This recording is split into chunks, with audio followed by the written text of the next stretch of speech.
lá mày còn lan nè ta nó ôm mò à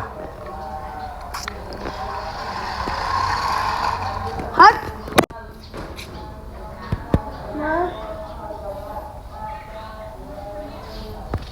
nhanh rồi nè cầm lên khởi chết con lẹ nè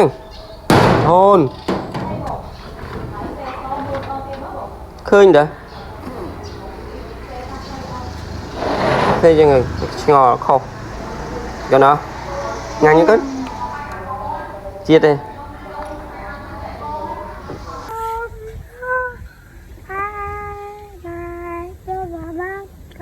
xôm đâu đi mà xôm phụ đẹp đam đâu đi mà xôm chua tê ra ria sama sam tiền oi rục riêng con chỉ miên con rầy đua rầy không rầy ông xôm rô ra mà lô mây mây lia lô mây phong cà la cà mò rôm rô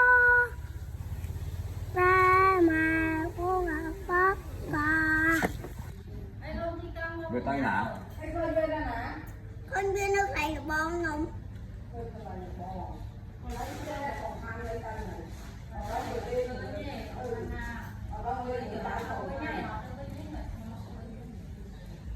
mười có bầu mười lại được cây vậy đó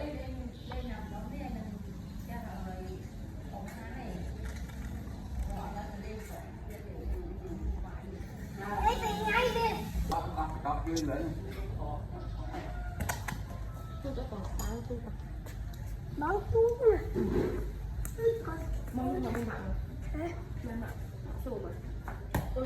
một bọt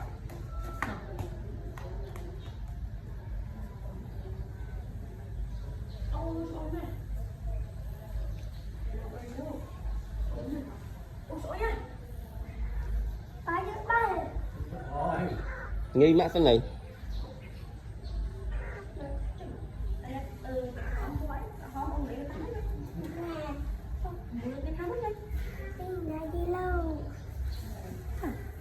cho không ai đi khám mắt đi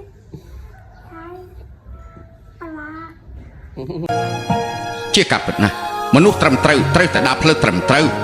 តែយើងក៏ត្រូវតែយល់ពីល្បិចរបស់មនុស្សអាក្រក់ដងស្ទឹងទន្លេបត់បែនទៅតាមភូមិសាស្ត្រក៏មានការឆ្លងកាត់ចលងភ្នំចង្អៀតចង្អល់តែបើសិនជាបោកដើរផ្លូវត្រង់មិនចេះកាច់កំទេនោះប្រកាសជាគ្រោះថ្នាក់ទន្លេមិនបត់បែនគឺគ្មានរលកបើភ្នំមិនខ្ពស់តាមមានចលងភ្នំមកពីណាក្នុងនាមជាកូនប្រុសរស់នៅក្នុងលោកមានរឿងអីដែលត្រូវកំសាកដល់ម្លឹងនោះ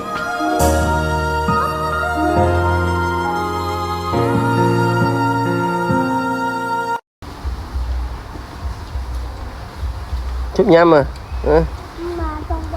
đây chụp nhâm mà đây chụp nhâm mà con mình nhâm tại khổ chứ từng pin đâm mới nói nhâm tại khổ chứ con trai chuột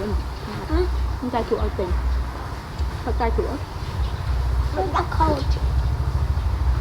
khổ chứ này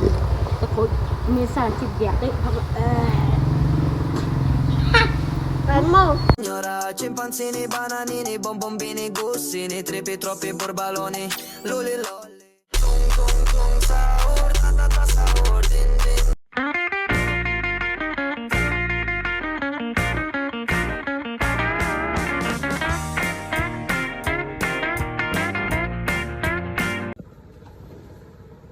ទឹកតលេrõវិញnhaទឹកតលេស្រកចឹងទៅនេះមើល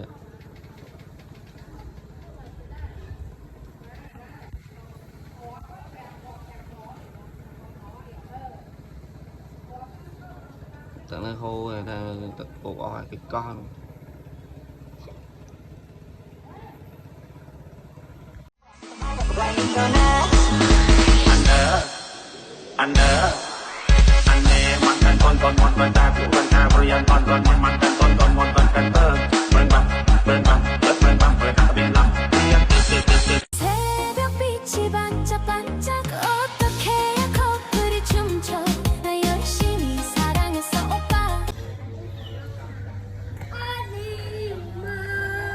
đúng không phải hiếm con phải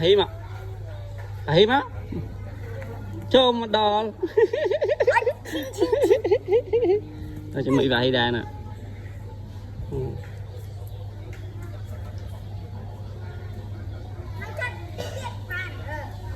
bà hí chôm lôi mày ba trong lá con ta bị chân hạt bà đặt còn trong lá con ta riết bị chân chứ còn pư từ na kia này mua nghiệp trong luôn đây nè để mà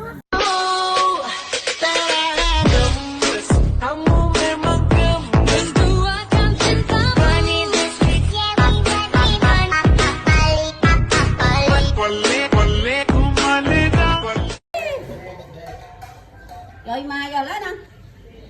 dùng cái bạch tuột rác đó lên mưa đây ngay hay này kì thì dân sọc đi nó còn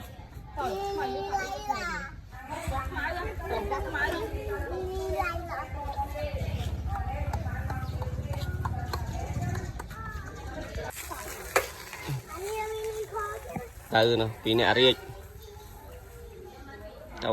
tàu à nhà riết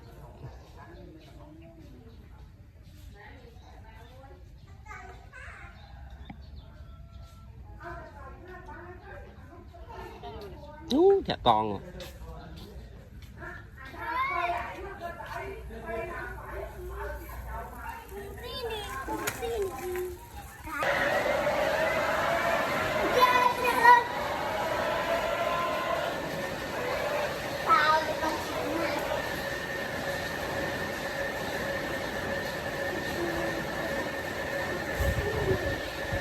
cái súp ly nhỉ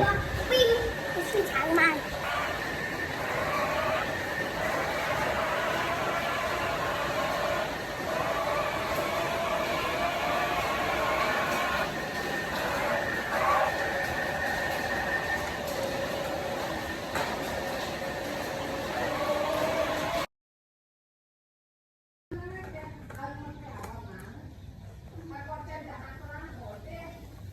lên đây lên làm bảy nhẹ nè